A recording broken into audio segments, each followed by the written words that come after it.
Okay, hey everyone, it's Mr. Dubrow, and we're here to do some quick review of Unit 6, Projectiles. And I think that the biggest overall theme for you to remember for this unit is that we're taking two of our prior units and putting them together. So when we talk about projectile motion, we usually talk about the horizontal motion separately from the vertical motion. And this goes back to the past two units that we studied. When we study the horizontal motion of a projectile, we think about what forces are acting on it, and if, for the moment, we ignore air resistance, then there are no forces in the horizontal direction. And the only force that would be occurring in the vertical direction is the force of gravity, which would point downwards. So if I was going to do a force diagram for a projectile, I would just simply have Fg going downwards. Okay, now that's equal to mass times the acceleration of gravity. So then if I wanted to think about the acceleration, which is F over m, would still be 0 for horizontal. And for vertical, it would be the force of gravity divided by m, the mass. So it would just be g, which also points downwards. Okay, so what this tells us is that essentially the horizontal motion is the balanced force model, where a is equal to 0. And the vertical motion of a projectile is the unbalanced force model, where we have acceleration.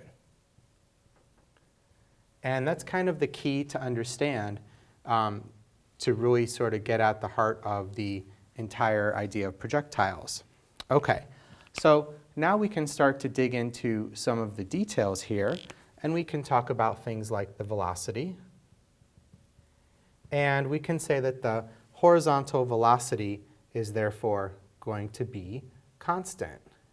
Or if we're able to find Vx initial, that's what it's always going to be. And that's the definition of balanced force or constant velocity model. Vertically, gravity is going to be changing our velocity. It's going to be speeding us up by 9.8 or 10 meters per second each second. So Vy is not constant. As a matter of fact, Vy starts with whatever you start with, and it goes up by the acceleration in the downwards direction. So every second, the vertical velocity is going to become more and more negative. Okay, so then the last thing that we can talk about to get started here is the displacement. And because Vx is constant, remember that we had the accelerated motion equation from earlier, and with no acceleration, that just simplifies to be delta x is Vx initial times time. Now your packet just lists this as V initial. Make sure you realize that this is actually Vx initial. Okay? Then on the other side, let's just put in a divider here.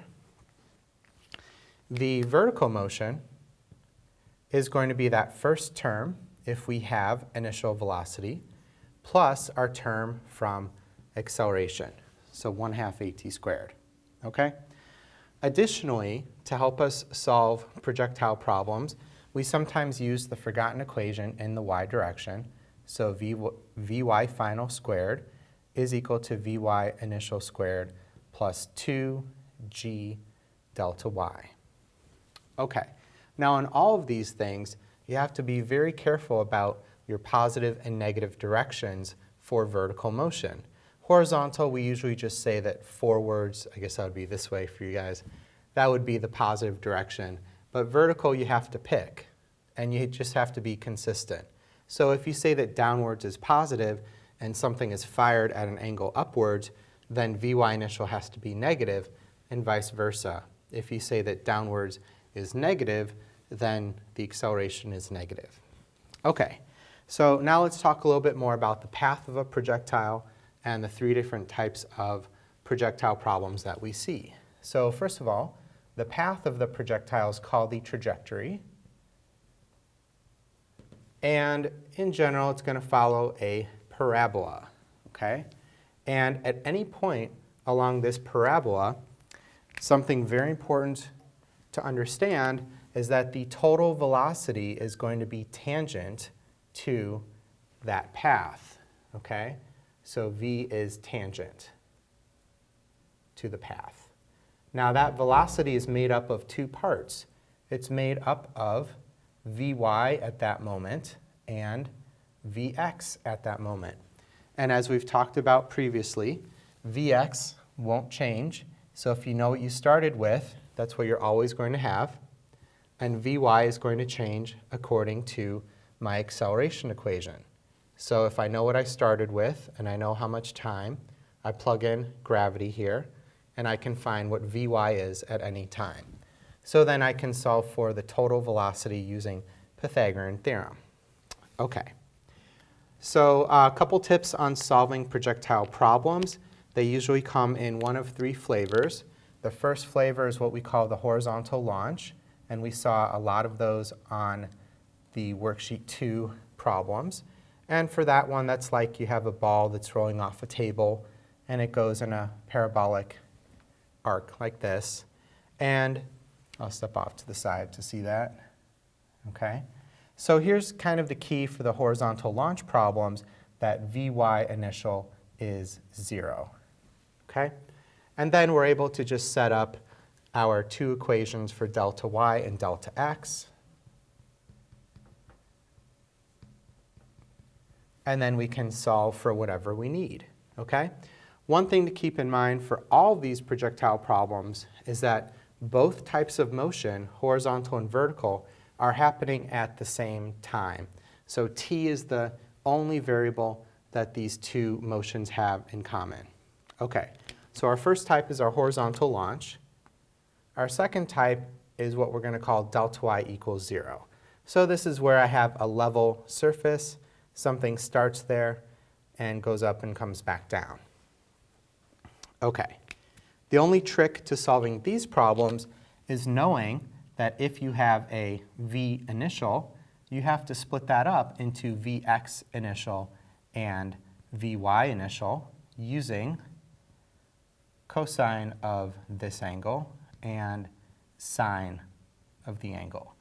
And we did a lot of that SOHCAHTOA type of thing in the forces unit, so you should be familiar with that. Now, the nice thing about these types of problems is that you're able to set delta y equal to 0 in this displacement equation. So usually, one of the times is going to be 0, and then that corresponds to where it started, and then the other time will be where you end. Okay. Then the third type of projectile problem is what we sometimes call the uneven launch, and that encompasses a wide range of situations. I'll step off to the side here. But for example, if I have a cliff and something is fired at an angle from a cliff and then hits the ground, like many of the Mastering Physics problems or some of the practice problems in the packet. Okay, so that's kind of the summary of projectiles. I do want to emphasize that both of these motions, horizontal and vertical, they're taking place at the same time, but they are separate from each other. So horizontal doesn't affect vertical and vice versa. Okay. And then the final thing that you might want to think about is what graphs of these motions would look like. And so something to definitely take a look at is in the review packet where we look at things like y versus time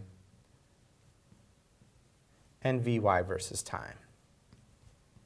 So this is for something that is thrown upwards and then comes back downwards. Remember that the y component will increase and then come back down, and the velocity will continually decrease. Okay. All right, so I think that's it for this time. I do have one more thing. I've got a special guest today. So here to say hi is Mr. Beck. How's it going, Mr. Beck? Good. Oh no, did I miss the whole lesson?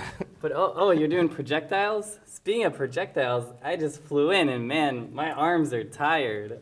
Mr. Beck, everyone. All right. All right, so thank you, and we'll see you next time.